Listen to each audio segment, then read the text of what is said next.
Good afternoon, everyone. Good afternoon, everyone. I hope you guys are having a good start to your Tuesday. Um, I sent out an announcement last night, and I wanted to touch on that for just a moment.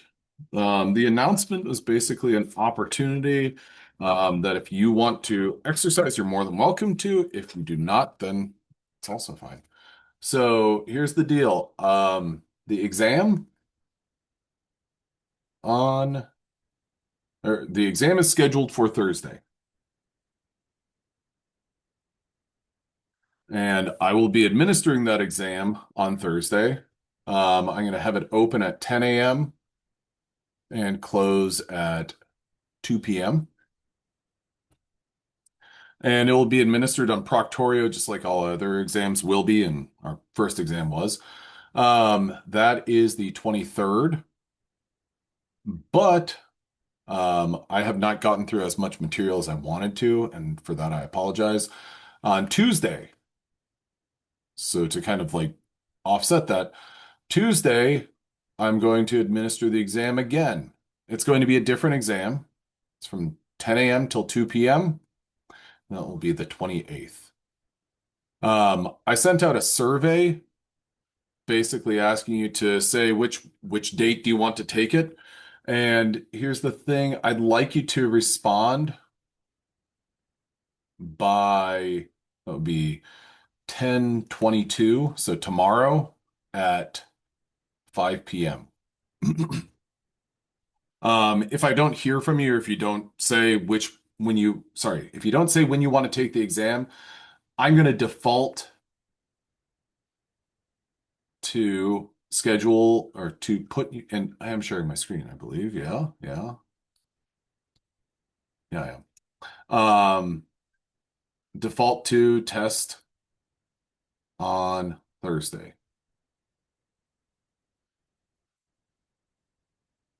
Look at some messages. I requested to take the exam on Thursday, like requested off of work. Haha, is there any difficulty? The exams will be different, but the it's going to be the same content. Um, you know, I'm really sorry about I yeah, I'm sorry for anyone who made accommodations. I understand that you did because yeah, you saw it on the schedule and you're like, okay, that's when I'm going to take it. Um, so I yeah, if you can maneuver around other things and take it on Tuesday, you're more than welcome to. But otherwise, I'm going to administer it on Thursday as always. I thought the exam starts at 12, or did it move to earlier? I'm just opening it up at 10 a.m. That's just hey, I'm gonna give you a little bit of extra time on the front end. You do not need to take both. In fact, do not take both. You will be assigned to one or the other. This time point right here, whenever I get all the results, that's when I'm going to start assigning it to everyone. And so I will assign exams after this, and then I'll send out an email and I'll say, hey, you should look and you should either see Tuesday, the 28th, or Thursday, the 23rd. If this is different from what you actually want, then let me know. Wait, so we can just choose what time works best for us? Yeah, Thursday or Tuesday. Will we be missing lecture on Tuesday if we take the exam? Are we technically missing a lecture if we take the Tuesday exam slot? No, we're not. So what I'm going to do is Thursday, I will do Zoom lecture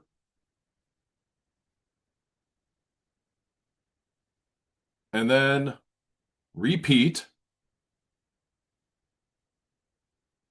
on Tuesday. Is there a catch if we take it later? No.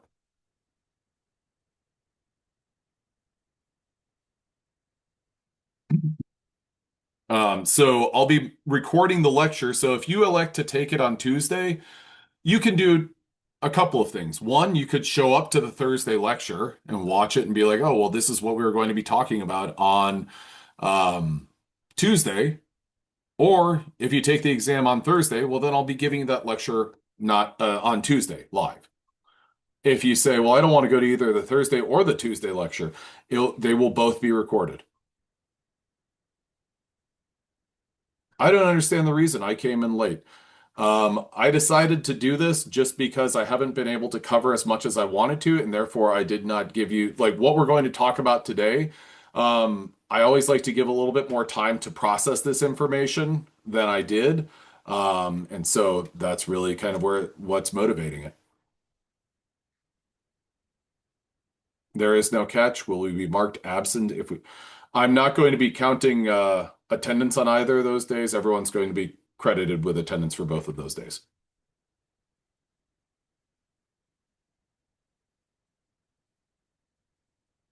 Does anyone have any questions beyond, or have I answered every question? So I'll give you a couple of seconds to think about if there are any other follow-up questions. Yeah, this is not like a haha, I'm playing like 4D chess out of Star Trek or anything like that. So, and will we still review the upcoming test like last test, or are we just covering? We're covering largely, we're going to be covering new material, and then I'll go over some of it, but there will be no review on Thursday. So Thursday is not going to be a review. I answered the survey question and said my answer is wrong. Is that normal? Yes. There's no consequence to that. Don't read anything into that. Will the Thursday lecture be on the exam? No, it will not. I had two exams this week. Okay, great. So, what I cover on Thursday is not going to be tested over. Today is the last material that's going to be covered on the exam, whether you take it on Thursday or you take it on Tuesday.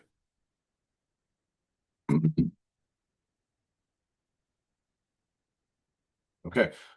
If anything surfaces and maybe you change your mind after sitting through this lecture or after this lecture, that's fine. If yeah, so tomorrow at 5 p.m. I believe there's multiple attempts at the survey quiz, whatever you want to call it. Um, and the point total is very it's binary. It's like on or off. So um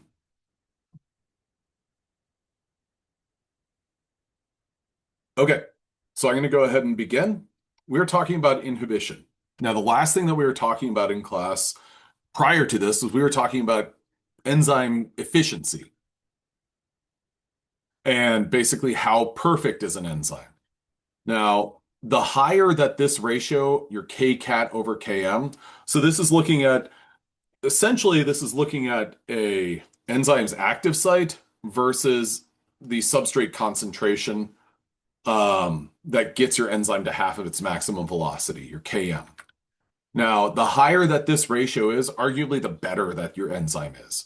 Because what you want is you want your enzyme to grab onto a substrate and turn it into a product rather quickly, as opposed to grabbing onto a substrate and holding onto it indefinitely. So you kind of want a balance of your Kcat and your Km. As you can see, like here, what we have is looking at these Kms. So acetylcholine esterase, we've got a Km of 9 times 10 to the negative fifth. Okay, that's a very small number. And if it had a considerably smaller Km, well, then that would lead to a smaller ratio. So what we want, arguably, is a high Kcat over Km in terms of measuring its efficiency. Now, we're transitioning, and actually, last week we talked about, or sorry, last time in class we talked about a curve that looked like this.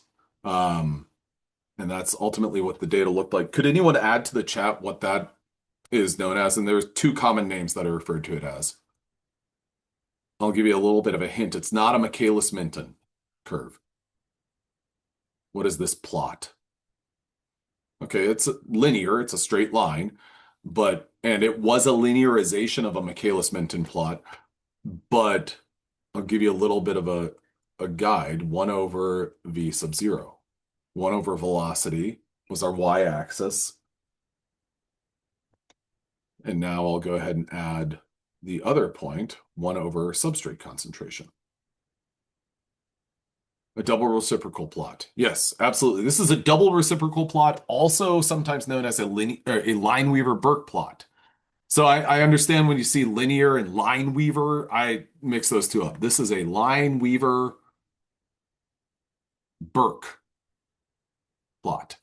Different from a Michaelis-Menten curve. A Michaelis-Menten curve looks like this. That's a Michaelis-Menten plot or an MM plot. These are plotting the same thing, but this is nonlinear, and this is linear. You take the same data, but you take the reciprocal of all that data to come up with the Lineweaver-Burke plot. The y-axis for a Michaelis-Menten is v sub 0, or velocity, your rate, and then your x-axis is your substrate concentration. Lineweaver-Burke is 1 over, or the reciprocal of your rate, and 1 over, or the reciprocal of your substrate concentration. Now, the important parameters on both of these are your Km and Vmax. Could anyone tell me what a Km is?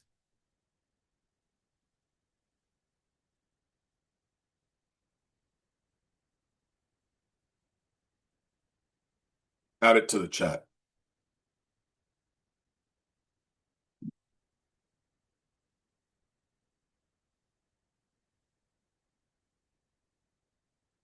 Km is an extremely important, one of the two very important kinetic parameters. This is the substrate concentration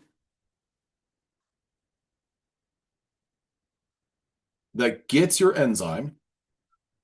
That would be your Kcat, Melanie. Gets your substrate, or sorry, your enzyme to 1/2 Vmax. You could also look at that as Vmax over 2. So if you've got scratch paper in front of you, I would write out what my Km is, and I would write out what my Vmax is. Your Vmax is enzyme's top speed.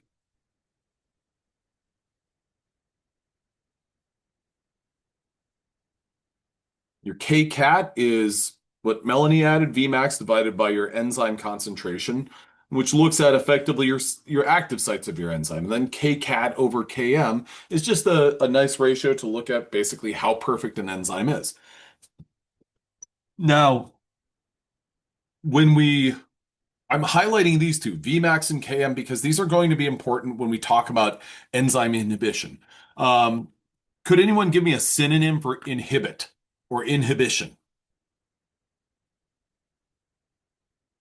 Synonym, meaning the same thing. Prevent, stop, stops a reaction or prevents a reaction. So enzyme inhibition, you are stopping an enzyme catalyzed reaction. Okay, enzyme inhibition. There's a lot to study with this. We will focus primarily on Km and Vmax. Now, many substances, whenever I say substances, I mean small molecules. Many substances bind to enzymes and decrease the velocity of the enzyme catalyzed reaction. These are known as inhibitors. Great idea, great name. Now, enzyme inhibitors are important for a variety of different reasons. There are lots of drugs that are enzyme inhibitors. They will, like anti-cancer therapies are enzyme inhibitors. And so when you're designing, if you're like an organic chemist or a bioorganic chemist, you might be involved in designing inhibitors. So they can be used to gain information about the shape or active site of an enzyme and the amino acid residues in that enzyme. They can be used to gain information about the chemical mechanism, the order of substrate binding or product release, and formation of any intermediates along the way. And then not last but not least, they can be used to gain information about the regulation or control of a metabolic pathway. For instance, if there is a pathway that you're understanding, you go, that pathway is A to B to C to D, A to C, and you use an inhibitor to block this step right here.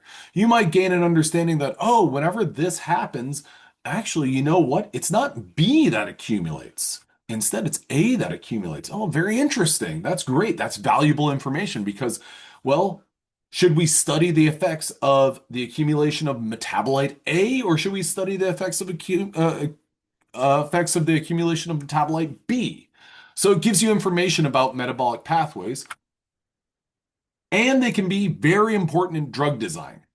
I would argue that if you're involved in drug design, chances are you're involved in some sort of designing of an enzyme inhibitor. Now, enzyme inhibition can fall into a couple of different categories. First of all, it can be a reversible, meaning that it can stop kind of temporarily. So, a reversible inhibitor is a substance that binds to an enzyme to inhibit it, but it can be released. So, essentially, this inhibition, it's temporal. Well, it might be going on for a little bit, but not completely, not indefinitely. This usually involves formation of non-covalent bonds. So when you think about covalent versus non-covalent, whenever I think of non-covalent, I think about temporary. The opposite of that would be covalent or a little bit more long-term. Now, when it comes to reversible inhibition, there are generally two types of inhibitors. There are dead end and product inhibitors. Typically, a compound that is not a part of a normal reaction but looks like either the substrate or the product. When it binds, it stops the reaction or causes a dead end. It's going to bind to the enzyme and basically stop it. That would be a dead end inhibitor. A product inhibitor would be kind of like you've maybe heard of a negative feedback loop. That would be, hey, this product is here. Let's stop the reaction from going on. Now, an irreversible inhibitor is a substance that causes inhibition that cannot be released. So when you think about an irreversible inhibitor, I want you to think about covalent bonds. And specifically regarding those covalent bonds, I want you to think they are made or broken. So when you hear irreversible, think, okay, a covalent bond is going to be made or it's going to be broken. A reversible inhibitor, well, then we're dealing primarily with non-covalent bonds, whether that's the formation or interruption of those. Now, usually this involves the formation or breaking of covalent bonds to or on the enzyme.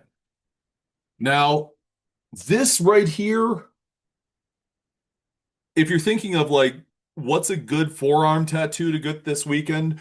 You should be thinking about a Lineweaver-Burke plot because these inhibition patterns are going to be very helpful, and understanding the Lineweaver-Burke plot is going to be very helpful for understanding. Wait, okay. If you understand a Lineweaver-Burke plot, then it's going to be much easier for you to understand inhibition patterns and how they impact Km and Vmax. Could anyone add to the chat? What were the two important kinetic parameters, maybe the two most important kinetic parameters that I wanted you guys to know about? One of them starts with a K and one of them starts with a V. Add them to the chat. Oh, there we go. That's one of them. What's the other one? Yeah, perfect. Perfect. Km and Vmax. Could you go back to the last slide for a sec? Sure.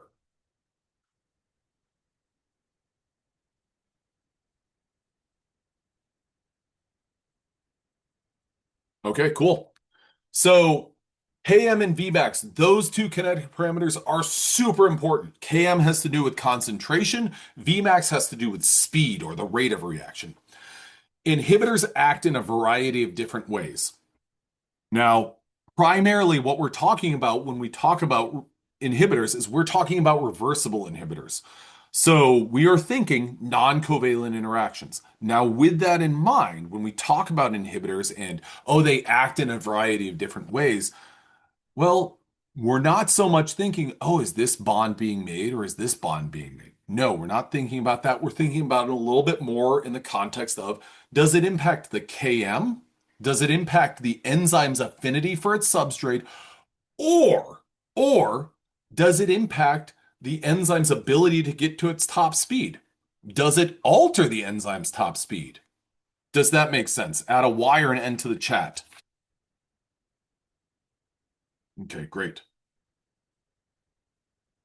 Okay, so they work in a variety of different mechanisms, a variety of different ways. An inhibitor may bind at the same site as one of the substrates. Hmm. Hmm. Okay, so it's like the substrate is going to the active site, and then an inhibitor is trying to get to the same place. What's the word? It starts with a C, where, like two entities are trying to get to the same thing, trying to get the same thing. Like right now in the World Series, the Toronto Blue Jays will be, oh, yes, perfect. They will be competing for the World Series. They are Okay, so when you've got a substrate and an inhibitor going to the same location, there's competition there. Okay, great. Let's just plant that seed in our head and we're going to come back to it in just a moment. These inhibitors structurally resemble the substrate, so they look a lot like a substrate. Now, an inhibitor may bind at an alternative site, affecting catalytic activity without affecting substrate binding. Okay, so what that means is, or let me rephrase that. Does the substrate then still bind to the location on the enzyme, the active site, in this type of inhibition? Yeah, it does. Okay, so we've got inhibitors that will basically block the substrate, and then inhibitors that really don't. They're kind of they don't really care about the substrate in some degrees, to some degrees. Then there are some inhibitors that do both. Ooh, man. Now, one thing that I want to not necessarily caution you about, but bring up is that especially if you think about this in terms of like cancer. Um, I think it's pretty appropriate to think about a cancer therapy and think like, what's the best? Especially if you have an inhibitor that's a cancer therapy, you know, I don't really care if it's competitive or if it's not competitive. I just want to know the best one. And I think that it's very common for people to think about competition and then something that doesn't block the substrate and be like, oh, is there one better model than anyone else? And the answer to that question is no, there's not one that's better than anyone else. What we're going to see is we're going to see Vmax change and Km change. Those are our two super important kinetic parameters that I want you guys to know about. And could I see in the chat? I can't remember. What were the two super important kinetic parameters that I wanted you guys to know about? One of them starts with a V, and the other one starts with a K. Perfect. Km and Vmax. Great, great, great. And Km has to do with substrate's concentration. So a low Km means that the enzyme can grab a little bit or grab it very easily. Has a very high affinity whenever the Km is low. Now, your most common types of inhibition are these. Competitive. Ooh, I think we have an idea of what that's like. Mixed or non-competitive. And, oh man, uncompetitive. Uncompetitive and non-competitive. Aren't those the same thing? No, no, they're not. No, they're not. No, they're not. No, they're not. No, they're not.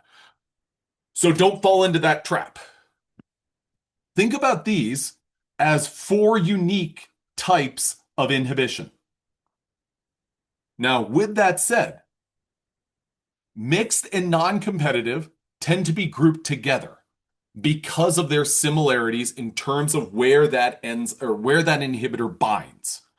But when we look at what was this type of graph called? Add it to the chat. When we look at this graph with inhibitors present, they're going to be different. What was yes, Lineweaver-Burke plot or a double reciprocal plot. You might even want to say a DR or a doctor plot, a double reciprocal plot. Actually, yeah, good. Let's go. Inhibition patterns. First and foremost, competitive inhibition or a competitive inhibitor. Now, this is a molecule that has been designed that, well, it competes with a substrate. It competes with a substrate binding site. Okay, so what that means, and everyone close your eyes for just a second, and then I'll tell you when to open them. Close now.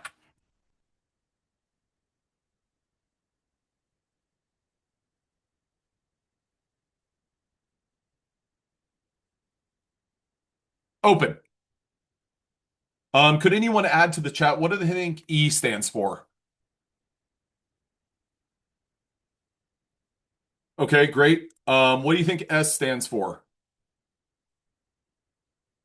Excellent, excellent. What do you think I stands for? Inhibitor, perfect. So here what we've got is the enzyme plus the substrate and the inhibitor. They're all mixed together. Let's imagine that. They're all mixed together. Now, in this case, well, the enzyme could bind to the substrate or the inhibitor. It's not going to bind to both. Now, in the event that the enzyme binds to the substrate, okay, cool. What's going to happen then is that you're going to form this ES complex. Great. And then when that ES complex forms, you're going to go on to make your product and you're going to be freeing up that enzyme again. Now, alternatively, well, if the enzyme instead binds the inhibitor, what's going to happen is you're going to form EI. What's going to happen with EI? Well, EI is the enzyme inhibitor complex. There's no S here. So that S is not going to bind. That EI complex will either stay intact or what does this mean right here? These reversible arrows. Those reversible arrows indicate that that EI complex could fall apart. In which case, then you have the free inhibitor and you have the free enzyme. Now, in the event that in the event that EI forms, no reaction, no product is going to be generated. Okay? So this is almost like flip a coin. Which is the enzyme going to bind? Is it going to bind the substrate or the inhibitor when they're both present? Now, I know a couple of y'all are thinking, okay, well, S, there's a quantitation, there's a measure of the attraction that the enzyme has for the substrate. That's our Km. Well, what if the enzyme wants to bind the inhibitor more? Can the enzyme have a higher affinity for the inhibitor than it has for the substrate? Absolutely. Absolutely. We will get into that in just a little while. That's called a Ki, which is this right here. Now, with that said, I want you to be focused right here, and I want you to be able to answer the question of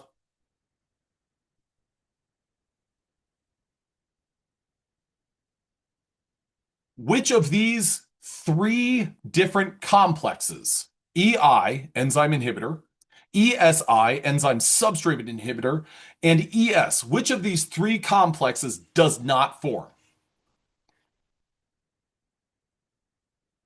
ESI. Perfect. I got a private message from someone that says, so it can have a higher affinity? Sorry, you cut out for a second. Yeah, you can design an inhibitor that the enzyme will preferentially bind to over the substrate, in which case, whoa, it's pretty intense. I hope that the person who messaged me got that message. Okay, so what's going on, Joel? Okay, you're right. The ESI complex is the complex that will not form. Now, with that said, I want you to be thinking about that ESI complex as well. There are some inhibitors that maybe you'll lead to the formation of an ESI complex. Okay, so our first model of inhibition is a competitive inhibitor, and the enzyme will effectively flip a coin. It's either going to bind the substrate or the inhibitor. If it binds the inhibitor, you form EI. If it binds the substrate, forms ES. Now, with that in mind, if an inhibitor is present, just sort of planning ahead, if an inhibitor is present, but the enzyme binds to the substrate, you form ES. Give me a 1 in the chat if you follow that.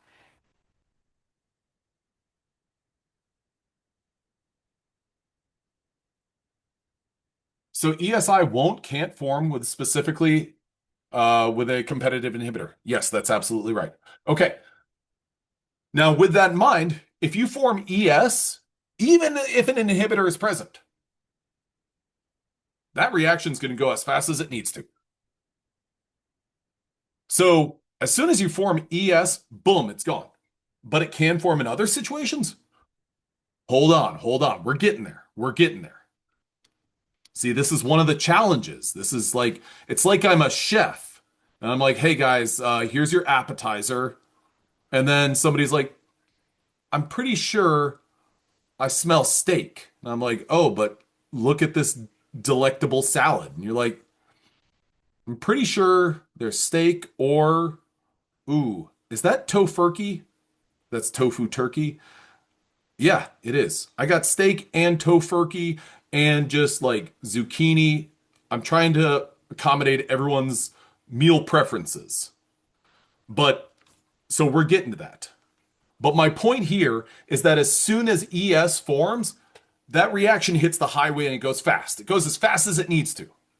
Now, we're gonna define and dissect each one of these in a little bit, but this is our first pattern that I want you to know about. ESI will not form in the presence of a competitive inhibitor. EI or ES will form in the presence of a competitive inhibitor. Okay, next up, and I'm gonna scribble all this out just so we have a little bit more of a focus on one. Now we've got an uncompetitive inhibitor. Okay, this is specifically uncompetitive. This binds to the enzyme substrate complex, but not to the free enzyme. Let's talk about that. EI, ES, ESI. Which one of these with an uncompetitive inhibitor will not form? And if you're unsure, I'm telling you that there's only one that will not form.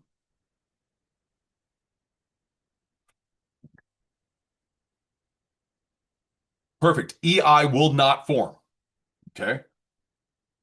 No form. Okay. Now you might look at this and think, oh, but what about ES? Will ES form? Yeah, it will. Because the uncompetitive inhibitor, it needs ES. So I'm going to say needs ES. Think about this in terms of a sequence. Well, if ESI is the enzyme substrate inhibitor complex, then you have the enzyme that's bound to the inhibitor and the substrate simultaneously. An uncompetitive inhibitor will not bind to the free enzyme. Well, that means that EI won't form. Okay, so what that means is we can't bind to the inhibitor, then bind the substrate.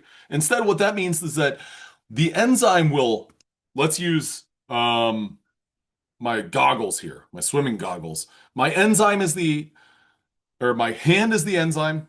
It binds to the substrate. And then let's just go with this napkin is the inhibitor. This is my sequence.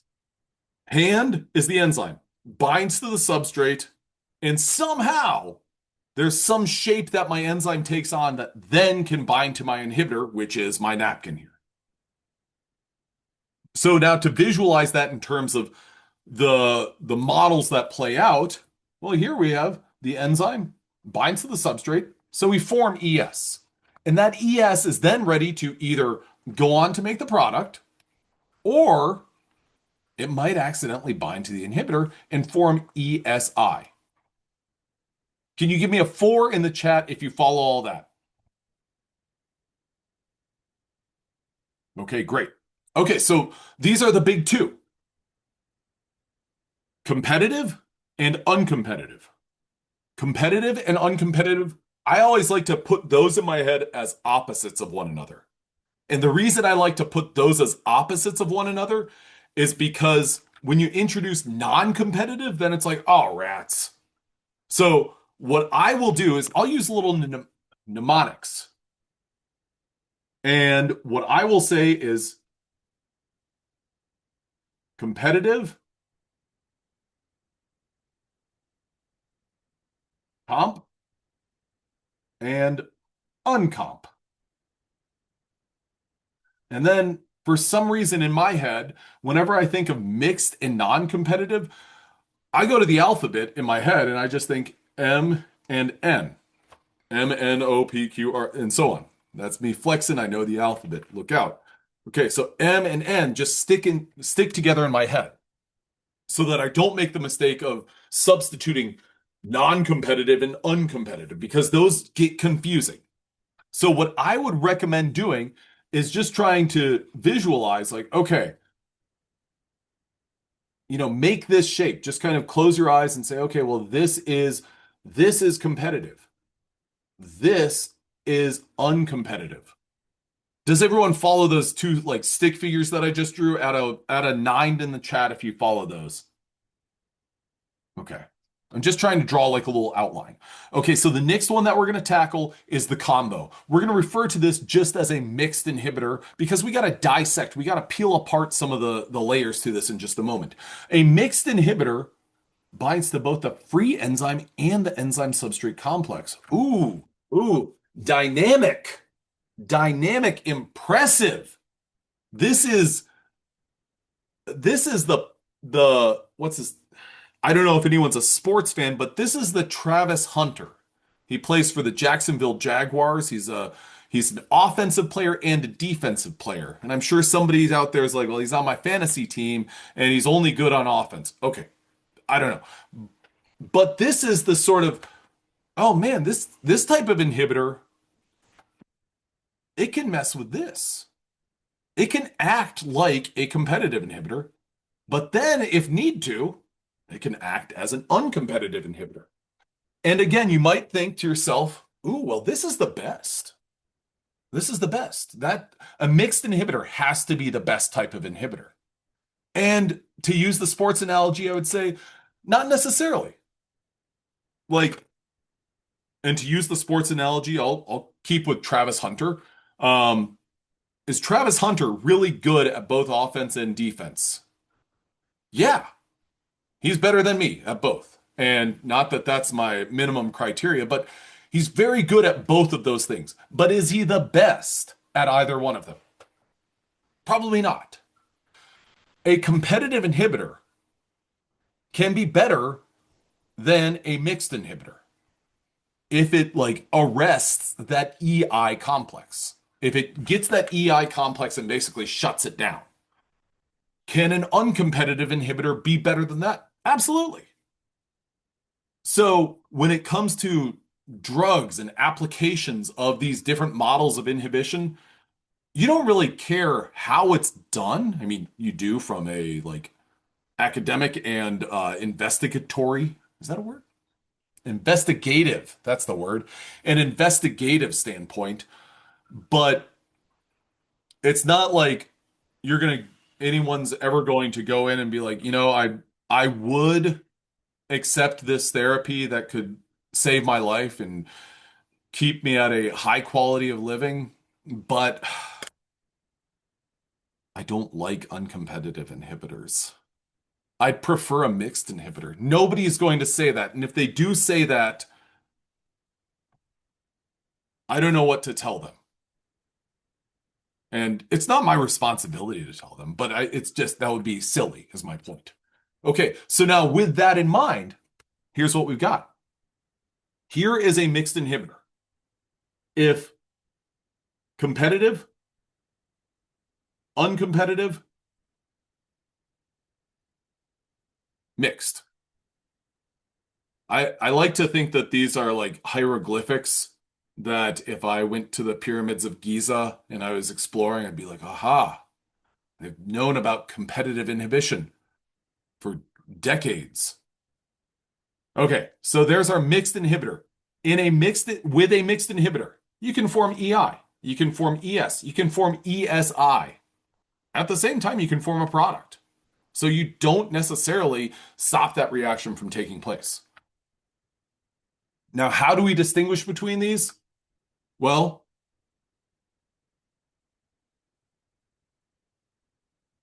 what was that plot called again? Add it to the chat.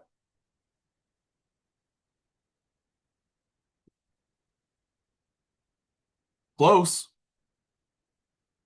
Lineweaver-Burke. I also said DR for double reciprocal. So Lineweaver-Burke plot. We analyzed the Lineweaver-Burke plots. Those sum it up so well. Now we make an inhibition plot similar to an initial velocity plot, but use the inhibitor instead of a second substrate. And we look for patterns on those plots. Now, with that in mind, when we look at a plot And when you do these sorts of trials, one of the things that you need to know is when you do these sorts of studies, you're not changing the inhibitor concentration wildly. Instead, what you're going to do is you're going to set one inhibition concentration and move from there. Okay, so let's talk first about competitive inhibition.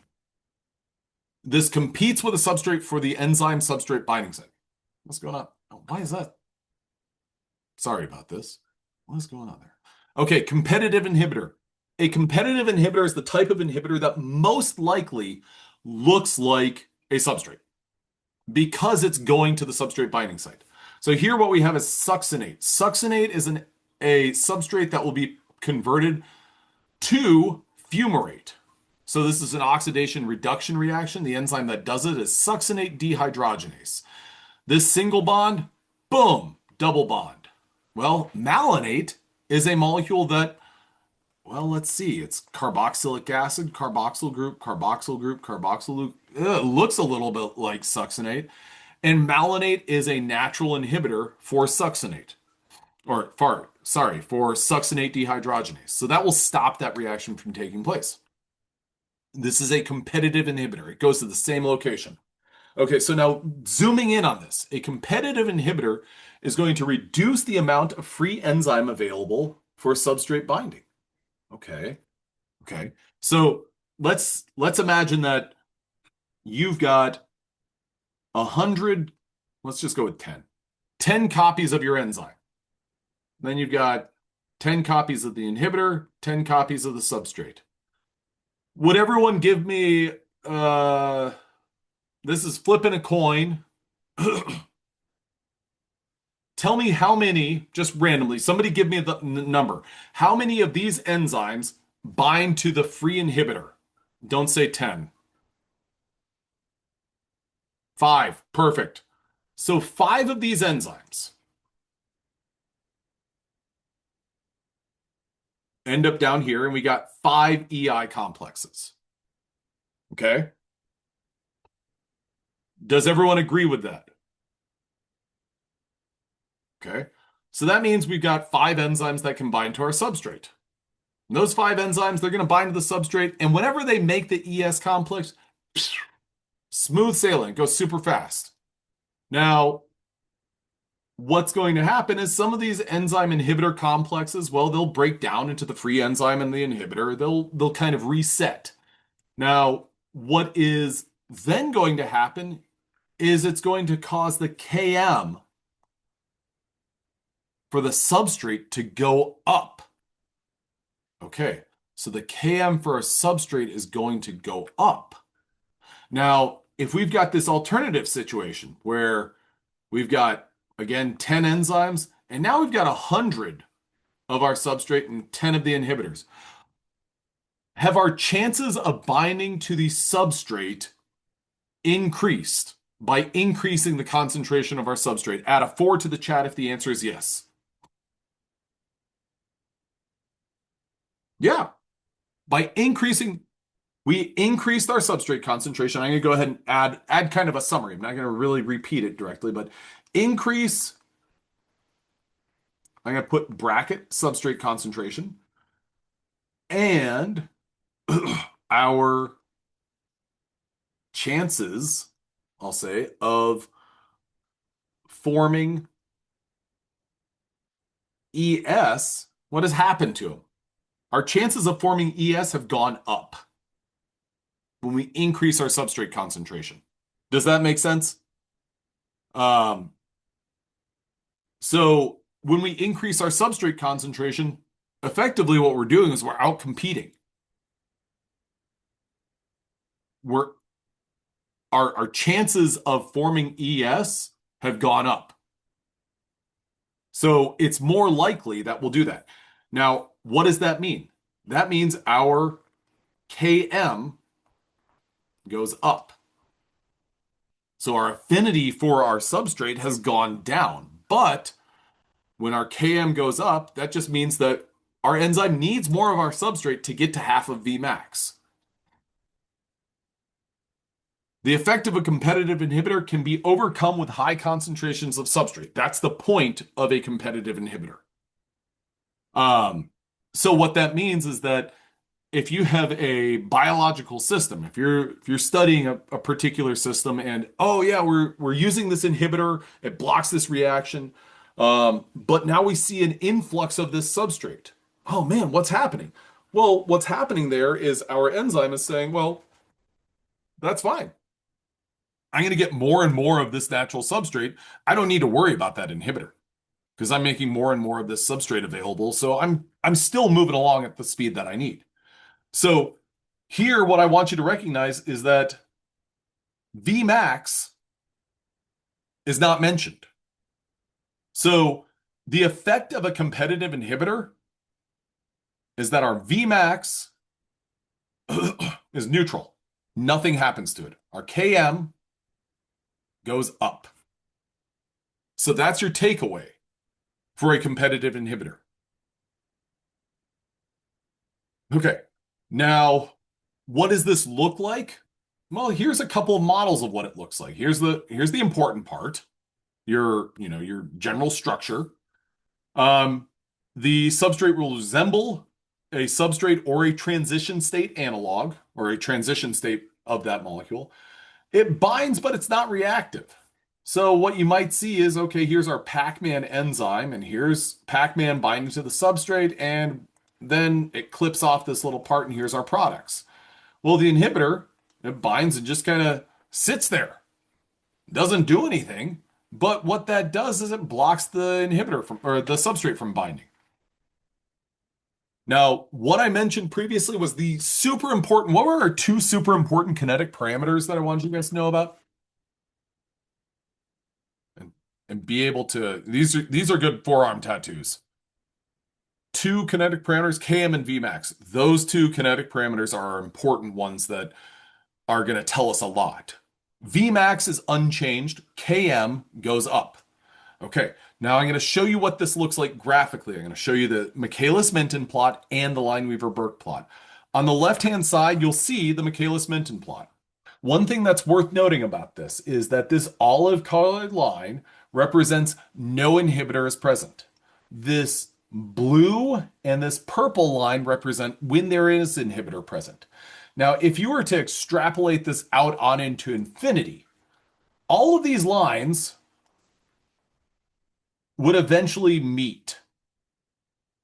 You know how I know that they would meet? Is because they all have the same Vmax. Okay. Now, that is one thing that's worth knowing, but that's also a reason why the Michaelis-Menten plot shown here is not necessarily unreliable, but the amount of substrate that you would have to get those to all line up is just insane. So my point then is that's where a Lineweaver-Burke or LB or DR double reciprocal plot is much more valuable. What this shows is our blue line represents when no inhibitor is present. Our green line represents when we have an amount of the inhibitor present. And what I'm going to do is I'm going to say when our inhibitor concentration, I'm going to say when it is 1 millimolar. And I'm saying that specific amount because what this line does is it represents hundreds of different trials with this enzyme, hundreds of trial 1, trial 2, trial 3. What is held constant is your inhibitor concentration. Your inhibitor concentration does not change. Could you give me a 5 in the chat if that makes sense? Okay, so you would vary your substrate concentration, but your inhibitor concentration is fixed. Then what we've got is this purple line, which represents, well, let's go with an inhibitor concentration of 2 millimolar. This also represents tons of different trials, but most importantly, our inhibitor concentration has increased, but it is fixed. Now, the real takeaways, because someone was telling me that our super important kinetic parameters are Km and Vmax. It's important to look at those points on the double reciprocal plot. The y-intercept, where I've just put a circle, that is equal to, and let's say for here it is y, your y-intercept, y-int, equals 3. That is equal to 1 over your Vmax. And just for the sake of doing this calculation, 3 equals 1 over Vmax. My Vmax would therefore be 1 over 3, or 0.333 repeating. Could everyone give me a 9 in the chat if that makes sense? Okay, so we've looked at this as, okay, our Vmax does not change. We looked at it kind of conceptually. As soon as we make ES, then we make our product. And now we see it represented graphically. Now, what does change is our x-intercept. Here's our x-intercept. Our x-intercept after the addition of an inhibitor. Here's the x-intercept after another inhibitor is present. So if you were to look at this point right here, I'm going to say that this, let's say my x-intercept, it's going to be a negative value. I'm going to say that it is -5. That is equal to -1 over Km. Okay. Do the algebra and set up Km equals 1 over 5. Notice I did drop those negatives, but that's because they cancel out. Here's a negative, here's a negative. They cancel. So I get, Joel. Oh man. I get Km is equal to 1 over 5 or Km is equal to 0.2. Now, next up, okay, so that's my Km of this enzyme with no inhibitor present. Next up is the green line. So that's with the inhibitor present. Let's say that that's -3. Oh, well, my Km, and I'm going to skip over doing the algebra, and I'm just going to say Km is 0.3. Oh, 0.33, repeating, and so on. Has my Km gone up? Yeah. Km initially was 0.2, and I'm no Magellan, but 0.33 is a larger number than 0.2. So yeah, it's increased. Oh, but the number got closer to the origin. Yeah, it's a reciprocal line. That's one point that people get mixed up on. Then last but not least, right here, that x-intercept, let's say that's equal to -2. My Km equals 0.5. Okay, can you give me a positive symbol, a plus sign in the chat if you follow how our Km has changed, our Vmax remains the same? Okay, great. Everyone's getting credit for this. So what I'm going to do is I'm going to just show you how does the Km change in the presence of this type of inhibitor? A, it increases. A competitive inhibitor, calculating the Ki. Ki is a measure of your inhibitor's affinity or your enzyme's affinity for your inhibitor. There's no inhibitor. Km is 1. With the inhibitor present, Km apparent is what we refer to that as.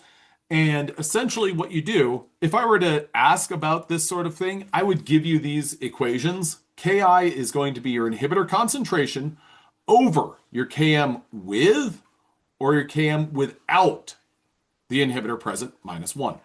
So that's a ratio -1, and then your concentration of your inhibitor divided by that.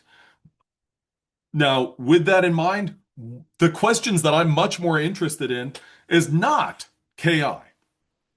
Instead is what type of inhibitor are you seeing and how has the Km changed? How has the Vmax changed? Those are the things that I am much more interested in you being able to do. And those are the things that I want you to be able to do. Okay, next up, we've got our uncompetitive inhibitor. Our uncompetitive inhibitor, well, that is where our inhibitor does not bind to the free enzyme, but instead, it just sort of waits around. It's almost like your inhibitor is your friend who's not really your friend. Like you start dating someone, you're like, oh, this is really great. It's a really great relationship. And then your friend is like, hey, are you guys going somewhere? That's great. Could you take me with? And you're like, I don't want to, but I don't want to be like insensitive and mean. So yeah, we're going to Taco Bell. The one on the other side of town. Meet us there. There we go. That's the best I got. So your inhibitor waits around for that ES complex. That is what an uncompetitive inhibitor is going to do. It does the opposite effectively of a competitive inhibitor. Now, graphically, what does that look like? Okay, so we got this model. An uncompetitive inhibitor binds to the enzyme substrate complex, but not to the free enzyme. The result of this is a decrease in Vmax and Km. So with a competitive inhibitor, we saw the Vmax go unchanged, the Km go up. So if you want, and you're keeping a little table along for yourself at home, I'm going to say comp, uncomp, then I'm going to say Km, and I'm going to say Vmax. Competitive inhibitor, Vmax is unchanged, Km goes up. Uncompetitive inhibitor, both go down. Now, what that means is that if you have an uncompetitive inhibitor, you can increase the substrate concentration till you're blue in the eyes and nothing changes. You can add more substrate, and the rate of the reaction is going to be unchanged because there is no issue with fighting off the inhibitor. That ES complex forms. The question is, what is the fate of that ES complex? And with an uncompetitive inhibitor, you have the risk of forming this ESI complex. Now, if you look at this and you say, oh, but that's EIS, don't get stressed about that. ESI, EIS, it's effectively the same thing. They're letters and they're representative, they're symbolic. The effect of an uncompetitive inhibitor cannot be overcome by substrate concentrations increasing. What that looks like graphically. Here, what we have is a line representing our enzyme without the inhibitor present, and then here with the inhibitor present. What we see is these two lines run parallel to one another. Our Km has decreased. Our Vmax has decreased. Oh, but aren't these intercept values, aren't the absolute values of them going up? Yes, they are. Remember, reciprocal values. This right here is 2, we'll say, and this is 4. Okay, yeah. But the reciprocal of 2 is 1/2. The reciprocal of 4 is 1/4. So keep that straight. Uncompetitive inhibitor, you got parallel lines. Whereas a competitive inhibitor, they're intersecting at the y-axis. Okay. Now, next up after that, again, I'm looking most for what type of inhibitor and how does it change. Next up is the mixed inhibition. Now, this is kind of two different types of inhibition. And this is where it gets a little bit confusing. You'll look at some textbooks that refer to this or some resources online that will say mixed or non-competitive.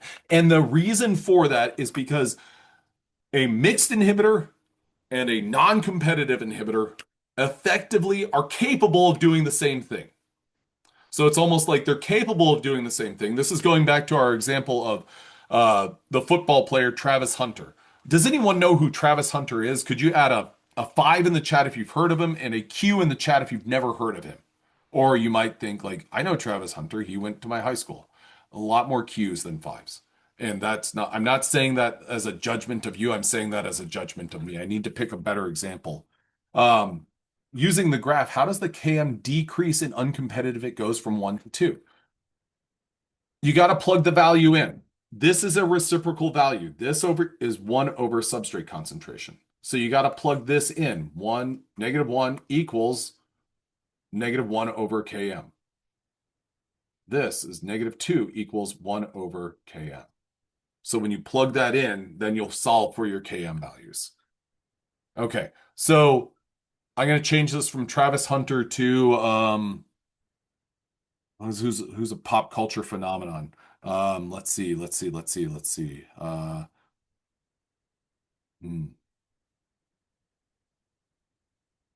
I can't think of anything. Oh, here we go. Dwayne The Rock Johnson. Give me a 1 if you've ever heard of Dwayne The Rock Johnson and a Z if you've never heard of Dwayne The Rock Johnson. Okay, good. I don't see any Z's there. Dwayne The Rock Johnson played football and he's an actor. Huh? Two things. He's got two things that he's really fantastic at. If you don't like his movie or his football playing, I don't know what to tell you. But what I'm getting at is he does both of these things. And you know what? I'm going to abandon that. I'm just going to say a molecule can behave in two different ways. So he was a wrestler. He played football in college, and then he was a professional wrestler, and then he's like in everything now. Um, he sells deodorant at Target. We forgot about that now. Sorry. So for the poll, adding substrate won't change. Correct. I got a private message question that says adding substrate won't change an uncompetitive reaction. That is 100% correct. Okay. So a mixed inhibitor, in order to distinguish between a mixed inhibitor or a non-competitive inhibitor, you can't look at, well, what does it bind? You can't look at this modeling right here. Instead, what you have to do is you have to look at the Lineweaver-Burke plot right here. Okay, so mixed inhibitors and compared to a non-competitive inhibitor. Okay, this right here, take a look at this graph. I want you to look at the red line and the blue line. Could you tell me where those two lines intersect? Add it to the chat.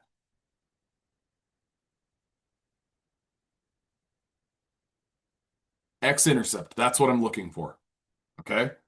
So if these two lines intersect at the X-intercept, then our Km for a non-competitive inhibitor and an unchallenged, or sorry, for a non-competitive inhibitor will not change. Now I'm going to go back and look at this plot right here. If you, I can go back one more. When you think about a graph, is anyone familiar with these terms? First quadrant, second quadrant, third quadrant, and fourth quadrant. Give me a Y or N if you're familiar with those terms. Okay. Now, this right here, this graph is a hallmark of a mixed inhibitor. Could you tell me which quadrant the mixed inhibitor lines intersect? So this is plus inhibitor and no inhibitor.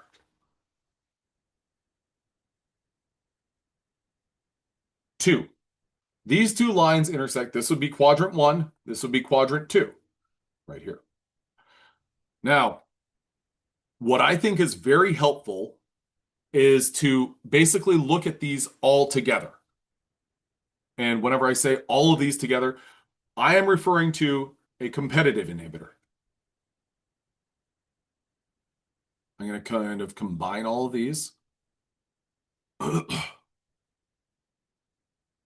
We've got four different types of inhibition. Comp, mixed, uncomp, and non-comp. I'm going to draw a red line. These red lines represent an unchallenged system. So what that means is there's no inhibitor present. I'm going to write no I. I'm going to do that for all of these.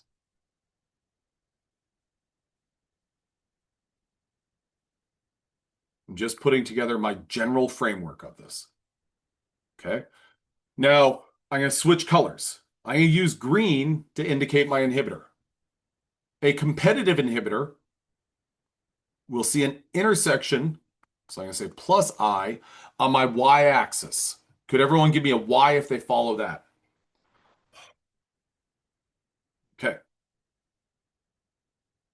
Now add the first letter of the type of inhibition where your graph lines do not intersect. Your no inhibitor and plus inhibitor. They do not intersect. Uncompetitive. Perfect. So I'm going to have a line that looks like this. Okay. Now I'm going to go back because we're going to come back to this with a mixed inhibitor. Okay. We see that the enzyme can bind to the substrate or it can bind to the inhibitor. So free E can bind to S or it can bind to I. And it can form EI or it can form ES. That inhibitor, that same molecule, this one right here that I'm putting a box around, is still in the mix. So even after the enzyme has bound to the substrate, that inhibitor can still interfere and make the ESI complex. Alternatively, well, that free inhibitor, or sorry, if the EI complex is formed, the EI complex can still bind to the S to make the ESI complex. Okay, so that's a mixed inhibitor. And what we see is we see a plot where we see our lines intersect in the second quadrant. So when we look at a mixed inhibitor, which is in the upper right-hand corner, it looks a little bit like this. Okay, so we have two lines that intersect. Now, what are the consequences of this? Well, this is referred to typically as this is a reversible inhibitor that interacts with the enzyme that affects substrate binding, and so it acts as a competitive inhibitor and an uncompetitive inhibitor. Both the enzyme and the enzyme substrate complex can bind to the inhibitor. A mixed inhibitor binds to the enzyme sites that participate in both substrate binding and catalysis. So that means it binds in the active site, but then it binds somewhere else also. Now, if E and ES bind with equal affinity, so that's another way of saying, well, if it doesn't choose, this is referred to as purely non-competitive inhibition. The way that I want you to think about this is, well, is this behaving as a mixed inhibitor or is it behaving as a non-competitive inhibitor? When you see the intersection in the second quadrant, which is what you see right here, that is mixed inhibition. Okay. Now, non-competitive. Well, a non-competitive inhibitor, where can that bind? Well, it can bind to the enzyme substrate complex or it can bind to the free enzyme. Now, the key points of non-competitive inhibition. The inhibitor binds to the site other than the substrate binding site. The inhibitor does not change the affinity of the substrate for the inhibitor or for the enzyme, and the inhibitor inhibits catalysis. So what I want you guys to do is I want you to look at these plots. And then I want you to know that our non-competitive inhibitor does this right here. Okay, so if I were to give you a chart that we were selecting, I'm going to say C, M, N, U. C for competitive, M for mixed, N for non-competitive, and U for uncompetitive. Can everyone see these plots and does everyone understand them? And those are two different questions, but can everyone see them? I want you to be able to see these plots and look at and determine something about the Km and the Vmax. So for a competitive inhibitor, what happens to the Vmax? Well, that is our y-intercept. Nothing changes. So I'm going to put a line here to indicate nothing changes to the Vmax in a competitive inhibitor. Are there any other types of inhibition based on these plots where the Vmax does not change? Add a Y or an N, yes, or a Y for yes. There are some that it does not change, and an N for no. There are no others where it does not change.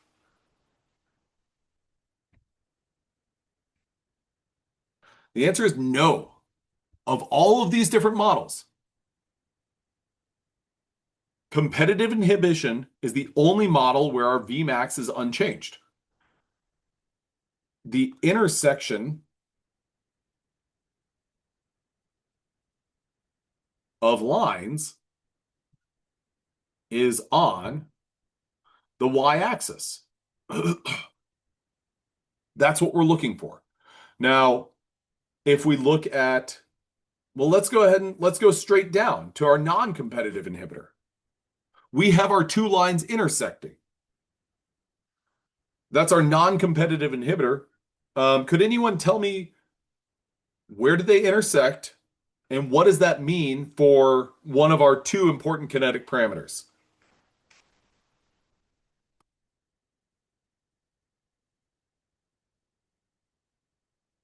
Perfect. They intersect on our x-axis right here. That means our Km for a non-competitive inhibitor remains the same. Could you give me a 7 in the chat if you follow that? Okay. Now, staying with our non-competitive inhibitor. What does a non-competitive inhibitor do to the Vmax? Keeping in mind that this is a reciprocal value. What does a non-competitive inhibitor do to our Vmax? You betcha. Our non-competitive inhibitor causes our Vmax to go down.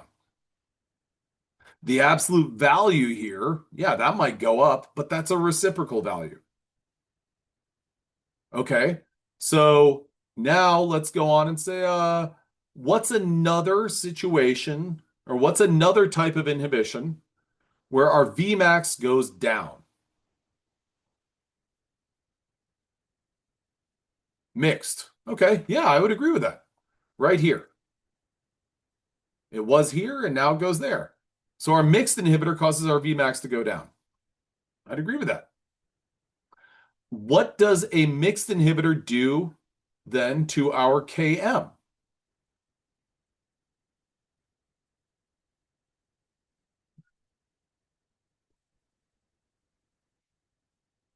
Now, this might be aided by thinking about, Daniel, you're absolutely right.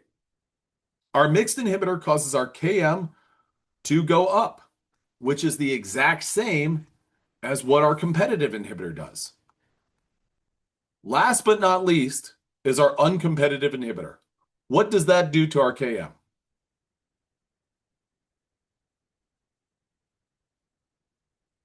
Causes it to decrease. What does an uncompetitive inhibitor do to our Vmax? Also causes it to decrease. Okay, so this chart right here sums up these four different graphs. These four different graphs are very powerful because they give you a sense of, well, what is that molecule doing? Now, these two are a little bit tricky because although they show you what the inhibitor does to the kinetic parameters, it doesn't really get to, well, what complexes are formed and what is something capable of. In these two examples, you can form ES, you can form EI, and you can form ESI. But the question is, well, how are we going to form one over the other? What is something behaving more like? In which case, that's where we have to think about, okay, well, a non-competitive inhibitor, was that, or is it a mixed inhibitor? Now, a non-competitive inhibitor will bind to E and ES equally. So you could kind of think about this as, well, is it behaving more like a competitive inhibitor or an uncompetitive inhibitor?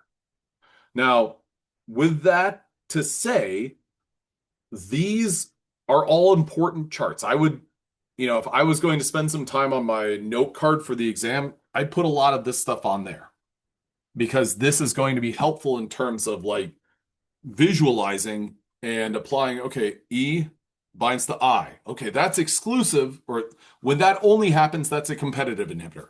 When ESI only forms, that's an uncompetitive inhibitor.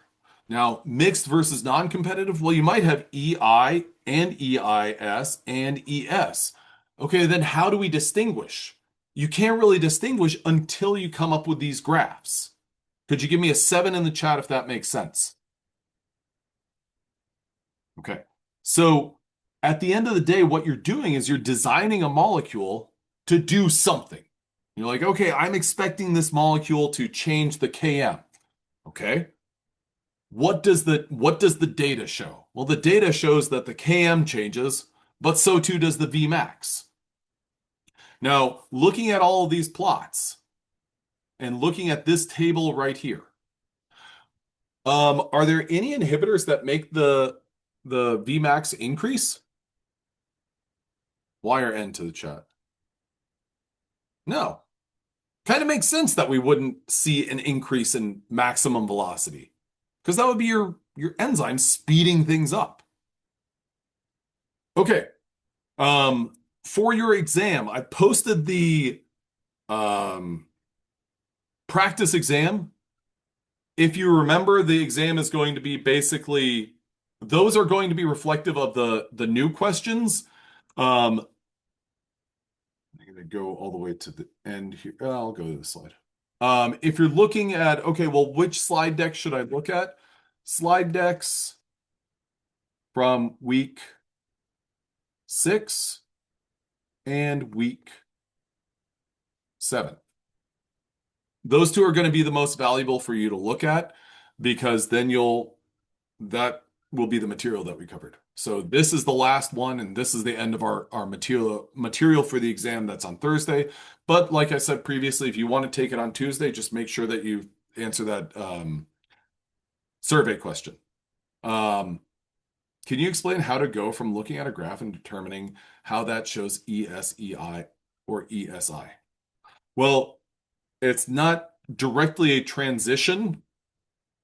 You have to understand what is taking place, and you have to understand what's changing. So you have to know, like, you have to be able, or you have to remember this right here and how that differs for a competitive inhibitor or an uncompetitive inhibitor. So if I were drawing this, what I would do is I would draw these plots, and then right next to it, I would draw my kind of simple structure of, okay, there's a competitive inhibitor. Here is a uncompetitive inhibitor. And then a mixed, well, both of the mixed and the non-competitive, they look effectively the same.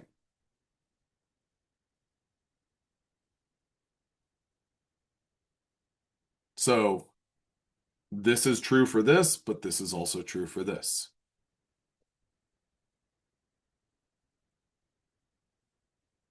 So does that answer your question? Okay, great.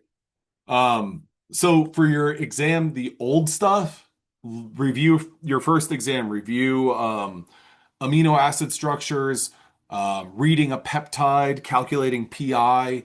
Um, Basically, what I would do is I would take my first exam and say, okay, what are the high value things from that first exam and come up with a couple of my own questions from that. Because that is going to be what the questions are that are the old questions that are brought back up. I will be in the reason for that is because your exam 2 score can replace your exam 1 score. So this is a good opportunity for that. But how much did you say it had exam 1 content? It's roughly, your exam is going to be a grand total of about 38 to 40 questions, and about 10 to 12 of those questions are going to be from exam 1. And then the remainder is going to be from exam 2.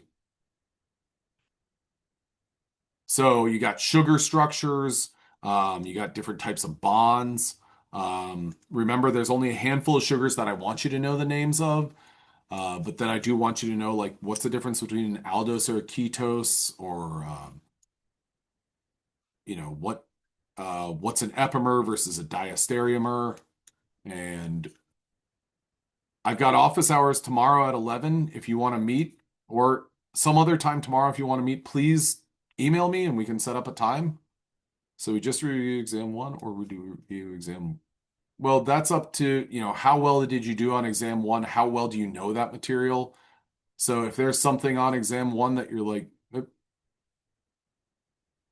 um, so if there are questions on, like, I'm not going to be going deep into the recesses of exam 1 content and being like, haha, I didn't ask about this the first time. Now is the opportunity. I asked about stuff on exam one that was high value stuff. So that's again a point to repeat and look at. When will the test Tuesday or the Tuesday test open? That will open at 10 a.m. and it will be open until 2 p.m. They will be later today, but your practice exam is going to be a good point to look at. Thank you guys for coming to class and thank you for your questions. I hope you have a great day and email me if you want to meet for office hours tomorrow. Um, or if there's something that's pressing now, I'll hang around for a little bit. Just send me a private message that, hey, can you hang around for a minute?